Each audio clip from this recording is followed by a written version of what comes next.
E aí galera, beleza? Estamos aqui para mais um vídeo.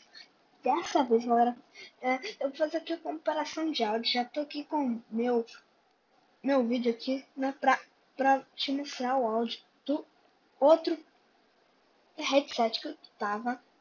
Esse daqui é o da Sony que eu tô usando, galera. Eu vou botar o nome certinho aí no vídeo, né, no nome do vídeo. Então, se veja esse áudio tá bom, compare com esse daqui que eu vou botar agora. Quarta vez que eu tô tentando gravar, isso já tá A minha voz tá editada, né? enchendo o saco mesmo. E eu vou tentar essa última vez, se não sair, eu vou postar esse vídeo assim e falo que vai ter continuação, sei lá.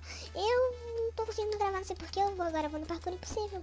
O bom não, né? Porque isso não é nada bom. Mas o legal é, olha, quando você fica parado. Pra comparar, eu vou botar minha voz editada agora.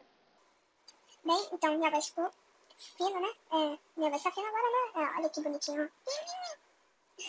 Então comparei, galera. O vídeo é só texto, né? Pra você comparar e ver qual é melhor, que eu vou continuar gravando com ele.